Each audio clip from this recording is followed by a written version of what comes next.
everyone. I hope you're doing well. I am not in my office. I'm in one of my other rooms. And I just wanted to come on real quick because I keep setting these ahead of time. And as with everything in life, all kinds of things happen. Even though the kids are downstairs with dad and actually our babysitter is still here. It's really loud because I'm not in my office, but it doesn't matter because I'm not a professional. I am just sitting here talking. And I just wanted to quickly come on because I know that Sebastian Rogers' father is doing an interview for anybody that would like. Well, actually, I think he's hosting his own live stream. Let me change that. I wanted to show you an interview that I had just seen today and share something that I noticed on Dog the Bounty Hunter's X account, as well as let people know that the eyeliner does last all day. I am not monetized. I'm not saying I'm not going to because I probably will. But I am not monetized and I do not make any money. I do not have an affiliate account. I used to for a different channel, not for here. But this eyeliner does last a really long time. I've been wearing it for 8 months. Wow, it echoes like heck up here. So I just wanted to show you because I had a lot of people ask me about it and it is on sale right now. So you can get it. It's a good way to spread Sebastian's name to people, share his story. I have found it really, really, really helpful. So I wanted to show that, and then I'm going to show you this clip. This, again, is the live stream for Seth Rogers, and that's starting at 8 o'clock.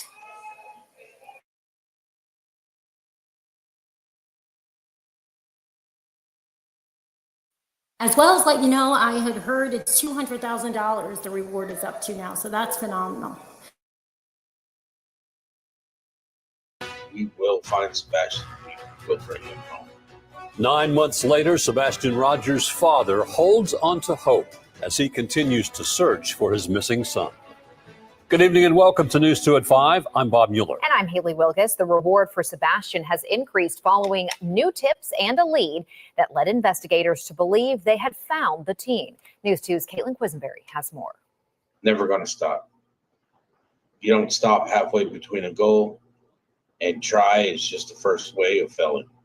We will find Sebastian. We will bring him home. For the last 8 months, there has been no sign of Sumner County teen Sebastian Rogers. Several agencies, including law enforcement, have searched for Sebastian before pulling back to focus on the, quote, investigative side. In September, Dog the Bounty Hunter joined the search. They're really quick to jump on every tip that is validated. On Friday, Dog the Bounty Hunter received a tip. We understand you reported seeing a boy matching Sebastian's description at the Motel 6 in Goodlettsville. According to At Night Private Intelligence, on Monday, a team of licensed investigators and contractors acted on that tip after seeing a boy matching Sebastian's description walk into a motel room. At 4:47 that afternoon, investigators called 911. The Sumner County Sheriff's Department arrived on scene. The individual identified was found not to be Sebastian. Unfortunately, it wasn't Sebastian, but with that kind of movement and that kind of force, we're going to find Sebastian. Today, the reward for information on Sebastian Rogers' whereabouts increased again from $175,000 to $200,000. At Night reported the increase was due to an escalation in credible tips and possible relation to the presence of a transnational gang from Venezuela in Tennessee. In the meantime, Sebastian's father, Seth Rogers, is clinging to hope. Every day, I hope for the phone call that brings the lead in, that puts him back where I can just look at him and give him a hug.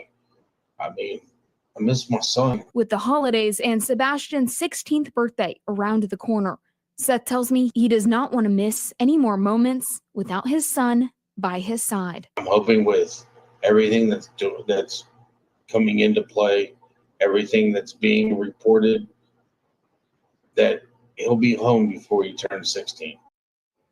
Anyone with information can call Dog the Bounty Hunter's tip line, the Sumner County Sheriff's Office, the TBI, or your local FBI office. Those numbers are listed on our website at WKRN.com. Bob, Haley.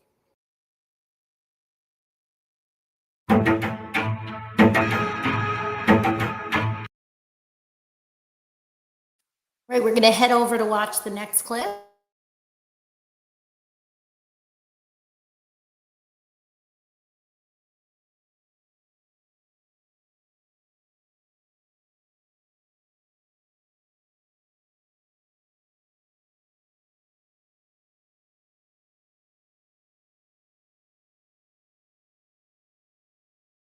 We received today from the bounty hunter and now official law enforcement agencies. They've completely dialed back, at least with organized searches, but another group of investigators is still working very hard to find him. Here is an update we received today from the bounty hunter and At Night Private Intelligence, a branch of One World. New leads suggest possible sightings or related activity in Oregon and New York. And we are pursuing all tips with heightened urgencies. And that brings us to our first question of this hour. And that's an obvious one.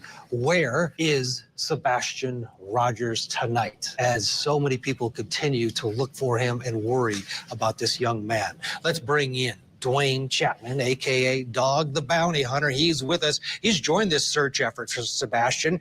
So first of all, I don't mean to spin this, but you said a lot of law enforcement and volunteers and all that were out there searching. Let me tell you the truth and nothing but the truth. Chris Proudfoot was threatening all kind of people that they should go home. Why are they there? He allegedly sprayed some neighbor with water, because they were asking. So a lot of people, let's say, tried to, help and volunteer, but Proudfoot and his cronies, or maybe by himself, was threatening them, stopping them. I've had people behind me. I don't know why the TBI hasn't done nothing unless they're neck deep in it too. I talked to one of the guys and, it was ridiculous. We want the FBI, the marshals. We need the FBI. We need the marshals in on this. And let me tell you about them. They will find what happened to the little boy. They will find Sebastian, what happened to him. You mentioned the Proudfoots, Chris and Katie Proudfoot. Katie Proudfoot, for those who haven't been following this, is the mother of Sebastian. She was the last person to see him. Chris, the stepfather, and we invited them on tonight. We did get a hold of them. They declined. There's no evidence to support foul play is involved. Now, this was back in April. That was the last update. So I don't know, do we know for a fact that, after Nancy Grace's interview, do we really know that? Did they tell us that Chris wasn't around? Or I don't know. I think it's really strange. It's been a long time since they've talked to anybody besides their, little team of content creating influencers. It's just interesting to me. And the disappearance of Sebastian. But at this point, you don't rule it out? We're not ruling anything out. At this point, we don't have any evidence. There is not any kind of an indication that there is a criminal element involved. But we are keeping options open. We don't know what has happened. We don't know where Sebastian is right now, so we are pursuing any and all avenues. That was Sumner County Sheriff's deputies Eric Craddock and Susan Hyland of the Tennessee Bureau of Investigation. She was the second person, obviously, at a press conference in the months after Sebastian was reported missing. About the same time, Deputy Craddock spoke with reporter Nick Barris from WTVF in Nashville about whether or not they had cleared anybody from the immediate family as being a suspect in this case. Take a listen. Not cleared anyone, but we have absolutely no evidence to support foul play. That was in April of. And that was in April. Just because they didn't tell us in April that there was evidence doesn't mean that we can't sit here and keep asking why there's people going around aggravated and upset. I had them in my chat and I have many comments asking why we're focused on Sebastian. Why aren't we raising awareness for other missing persons? Now, granted, everybody deserves a voice, but come on, this is crazy now. Where are all these people coming from? 24, a little more than a month into the search for Sebastian, and the official word from police was that nobody's been cleared, but still there's no evidence of foul play, yet one would think that foul play absolutely is involved here. And that brings us to our next question. What is the current status of this investigation so many months after Sebastian Rogers first went missing? We still have with us Dog the Bounty Hunter and his lawyer to keep him in check, Joe Lesniak. Let's, Dog, you're in Tennessee. What's going on? Is there anything you can share with us in terms of new developments in your investigation?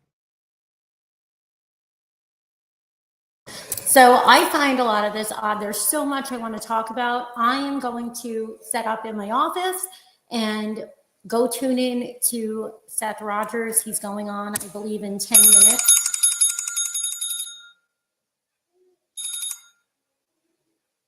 And I will come back on in my office where it's a little quieter, and the kids will be in bed by then, though. Because there is a lot of other things that I wanted to talk about and go over. I just needed to kind of do a test stream, make sure everything's working properly, and, you know, not keep having these issues where I'm scheduled and then it doesn't happen, because I know that's frustrating for people. And I try to use some, you know, I use different things to help me when I do any of my content and things of that nature. So I hope you guys are doing well. Head over and hear more information on Seth's channel tonight. The link is in the chat, and we can go over some of this. The reason I'm very interested in talking about this is because there is a ridiculous amount of people that have gone out of their way to make sure, for whatever reason, that I don't talk about Sebastian, and lots of people that I see don't talk about Sebastian. It's strange. It is really strange, and it's disturbing, to be honest with you. I saw a content creator today that made a live stream of Seth. It was so atrocious. And she always uses the hashtags for Sebastian. Always. Fully monetized. As soon as she goes live, she's showing all of her and somebody else's merch. And all she did was talk about the bio dad and all this horrible stuff, and had nothing to do with Sebastian. You have Dog the Bounty Hunter and all of these other people that are going on mainstream media around the world. People are looking for information about a missing young child. He may have been a 15-year-old teenager, but all of us that have children that have autism, we understand the different levels of the spectrum. And if his attributes were in line with a lot of some of our children, which the parents have said they were, then he was more about 11 or 12 with certain things.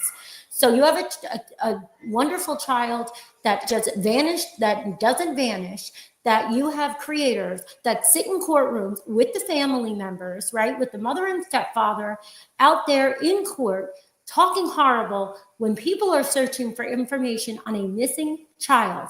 They can't even have the decency to not hashtag the child. But I'm supposed to be quiet and everybody else is supposed to be quiet. No, I will not be quiet. You may have intimidated me a little bit in the beginning when I was moving here, and I was actually quite concerned for safety reasons, but that is not going to happen. I needed to get myself settled. I will use my voice if it's only one person that hears my voice. And that is how it needs to be for every child, for every missing person. If they come into your life and you have the ability to use your voice to advocate for justice for them or for them to be found, then you need to do it. And Sebastian came into my life because of a lot of reasons that we have discussed and we can discuss more later. And I will be damned if you will intimidate me into silence. You will not follow me. You will not scare me. You will not muzzle me. No matter how many viewers I have, no matter how many people do not listen and hit the thumbs down and all of the nonsense, it is you that looks disgusting, atrocious, and you can call and ask. I'm not going to say this right now, but you know what you've done. You know what you tried to do to me in September. You asked a chat of over 2,000 people, get a clue, lie a latte, and truth is the last thing in this guy's mind.